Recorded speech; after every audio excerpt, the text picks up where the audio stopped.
La cocaína que se abre paso hacia Norteamérica consigue sus facilitadores en Venezuela. En este informe exclusivo de Nick Payton Walsh veremos el resultado de varios meses de investigación. Allá abajo hay una autopista de cocaína que enriquece a la élite corrupta de Venezuela y lleva coca a las calles de Estados Unidos.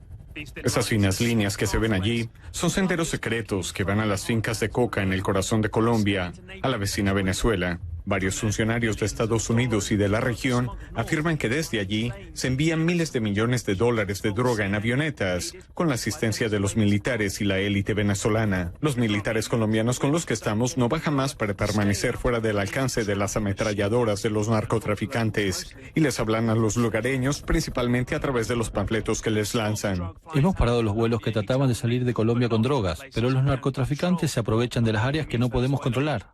Se refiere a Venezuela, a solo 8 kilómetros. Abajo creen haber visto un laboratorio de cocaína, uno de los muchos que alimentan el papel de Venezuela como transportista de cocaína, algo que CNN ha constatado florece mientras el país colapsa. Un funcionario estadounidense nos dijo que ha aumentado más de 30% en el último año. De Colombia a Venezuela pasaron 240 toneladas en 2018, que podrían alcanzar hasta 40.000 millones de dólares en las calles de Estados Unidos. El tráfico de drogas que hay allá abajo, una de las posibles razones que algunos alegan para explicar por qué los militares y el gobierno en general son tan reacios a abandonar a Nicolás Maduro, sencillamente están haciendo mucho dinero. El negocio se mantiene mayormente en secreto al otro lado de la frontera en Venezuela, pero pudimos saber más de estas rutas ilegales por miembros de la patrulla fronteriza del ejército que desertaron hace poco. Dicen que sus oficiales superiores les ordenaban dejar pasar camiones específicos que llevaban cocaína. Durante 5 años, este sargento dice que recibía esas órdenes, a veces 3 veces a la semana. Los vehículos que cruzaban armas y drogas eran pickups y nos decían el color y la marca del camión y cuándo, usualmente cerca del amanecer o cuando anochecía.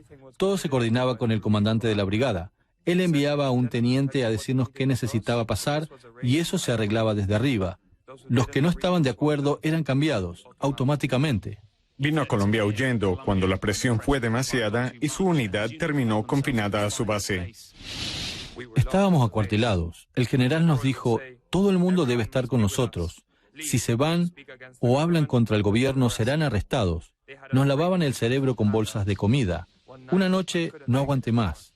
Me fui a la casa y le dije a mi esposa, nos vamos a Colombia. Mi hijo comenzó a llorar y me decía, papá, ¿qué vamos a hacer? Pero yo sabía que sin mí, ellos serían capturados o interrogados. Ahora les comentamos que... La televisión estatal venezolana muestra ocasionalmente a la Fuerza Armada del país luchando contra el narcotráfico. Aquí se la ve interceptando a unos pilotos mexicanos, aunque rechaza las acusaciones de que en realidad sean ellos los que manejen el negocio. Pero un funcionario del gobierno de Estados Unidos le ha dicho a CNN que estos vuelos han aumentado. Solían despegar de pistas remotas y escondidas en la sureña selva venezolana. Pero en los últimos años se han mudado al norte para reducir el tiempo de vuelo. Solían ser 3 a la semana, pero el año pasado fueron casi diarios. Este año han visto al menos 8 en un solo día, según un funcionario regional, usando 50 pistas ocultas. CNN tuvo acceso a una imagen confidencial de radar de Estados Unidos cerca de aquí, que muestra el brusco giro a la izquierda que hacen los aviones de Venezuela, antes de aterrizar en las remotas costas centroamericanas. Allí es donde retomamos el rastro de este tráfico en auge, en la costa hondureña, que se ha vuelto un cementerio surrealista de narcoaeronaves. La carga de cocaína que llevan vale tantos millones que cada avión en sí mismo es solo una fracción de un trato multimillonario. Así que muchos son desechados, como si fueran botellas plásticas usadas por toda la selva. Y abarrotados aquí, en un recodo del río. Las tropas con las que vamos no quieren salir en cámara por seguridad. Algunos de estos aviones tienen sus siglas borradas para hacer más difícil el trabajo de identificar de dónde vinieron. El consumo de droga en Estados Unidos es donde comienza todo. El dinero, la podredumbre, pero ese mismo libre mercado también suministra una parte clave de la logística. El fuego ha despojado gran parte del aparato de sus características distintivas, pero aún se puede ver N4. N significa que el avión proviene de Estados Unidos. Un funcionario estadounidense me cuenta que hay intermediarios que compran decenas de aviones en subastas por todo Estados Unidos. Luego ocultan su propiedad a través de compañías ficticias y los envían al sur para comenzar la travesía de la cocaína desde Venezuela rumbo al norte. De nuevo, otra N, lo que significa otra aeronave que comenzó sus días en Estados Unidos. No son solo los narcotraficantes en Venezuela y Estados Unidos los que hacen miles de millones de dólares. La región entera está en eso. Este es de seguro el sector económico más grande de Honduras, con miles de millones en juego por todas partes. Desde esta carretera, que en realidad es una pista oculta, hasta el hermano del presidente de Honduras, imputado el año pasado de cargos de narcotráfico. No se puede impedir que los aviones se vendan o que despeguen, me explica un funcionario. En vez de eso, tratan entonces de complicarles el aterrizaje, haciéndole huecos a las pistas.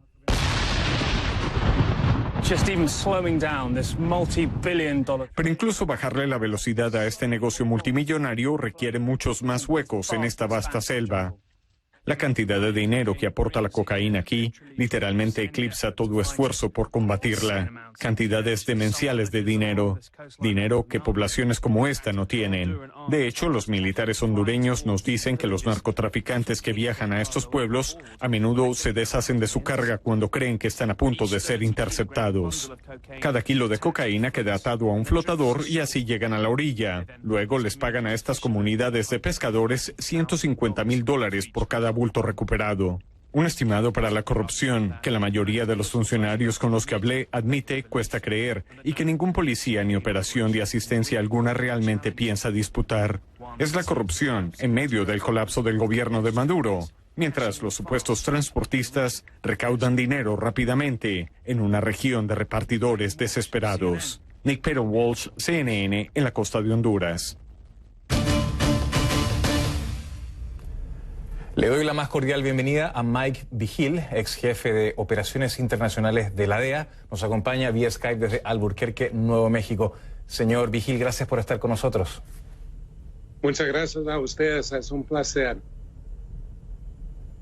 Primero, debo clarificar que probablemente usted en el transcurso de esta entrevista va a hacer algunos señalamientos que pueden ser un poco acusatorios y que nosotros no podemos independientemente comprobar, pero obviamente que lo hemos invitado a usted, dada su vasta experiencia como ex jefe de operaciones internacionales de la DEA, la principal agencia antidrogas de este país, de los Estados Unidos. Creo que este es el primer reportaje que muestra efectivamente cómo la cocaína sale desde Venezuela a terceros países, algo que la DEA, el gobierno de Estados Unidos, saben perfectamente y algo que no podría pasar eventualmente sin la colaboración de los militares y también sin la venia de las autoridades venezolanas, ¿no? Exactamente, es que nosotros sabemos muy bien que el gobierno de Maduro en realidad está apoyando a muchos de estos cargamentos de cocaína que vienen de Colombia a Venezuela y luego de ahí van a Europa y luego también en muchas ocasiones a Honduras y luego a los carteles de México y luego más al norte a los Estados Unidos. Esos cargamentos, estamos hablando de toneladas, no pueden pasar por Venezuela si no tienen la colaboración de los militares y oficiales bajo de Maduro.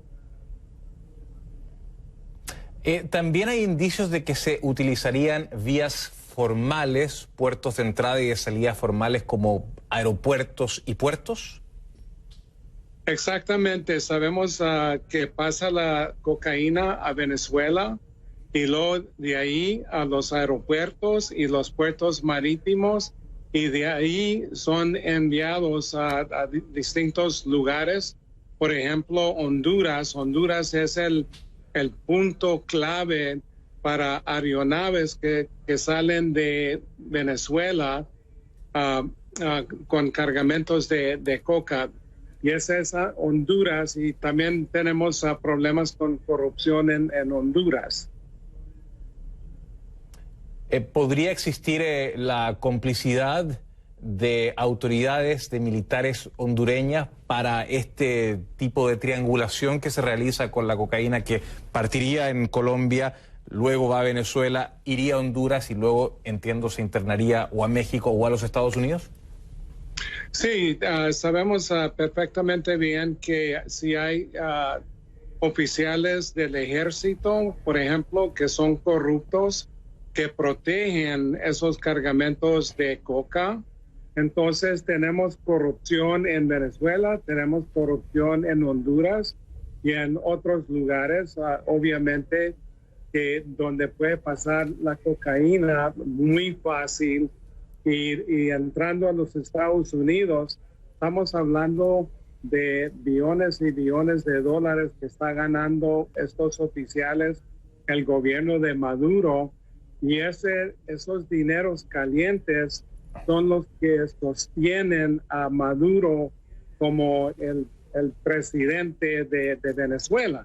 Si no fueran por esos dineros calientes, creo que fuera caído a Maduro.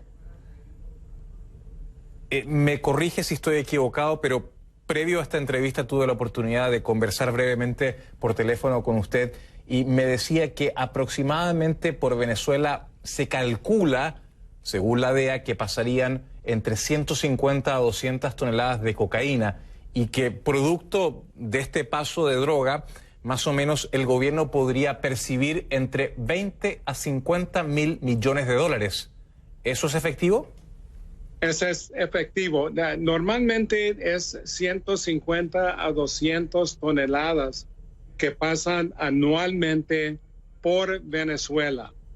Entonces, estamos hablando de billones de dólares que está ganando Venezuela, porque anteriormente, en mi opinión, Venezuela era un narcoestado, pero ahora se ha convertido a una situación más grave, que se ha convertido a un estado de mafia, porque estamos hablando que están involucrados en el lavado de dinero, tráfico de droga y también en crimen financiera. Entonces, la situación es mucho más grave ahora en ese país. En toda esta ruta de la cocaína que usted describía recientemente, entiendo que también podría haber complicidad de exmiembros de la FARC y también del ELN, el Ejército de Liberación Nacional de Colombia, ¿no es así? Es cierto. Aunque la FARC firmó un tratado de paz en 2017, todavía hay elementos de la FARC que están involucrados en el tráfico de droga en Venezuela, y luego también el Ejército de Liberación Nacional está trabajando y moviendo droga adentro de Venezuela, y por la protección del gobierno venezolano, por eso el gobierno colombiano no ha podido a convencer a ese grupo subversivo para que sigan los pasos de la FARC y firme un tratado de paz. Debo decir por última vez, agradeciendo esta entrevista a Mike Vigil, ex jefe de operaciones internacionales de la DEA, que obviamente que hay ciertos señalamientos que él ha realizado en esta entrevista que nosotros no podemos corroborar de manera independiente, pero obviamente que dada la posición que él sostuvo en la agencia más importante de droga de los Estados Unidos, es un hombre absolutamente bien informado sobre todas las apreciaciones que ha hecho esta noche aquí en Conclusiones. Hacemos una brevísima pausa. Le agradezco, Mike Vigil, por haber estado esta noche en Conclusiones. Buenas noches, pausa y regresamos.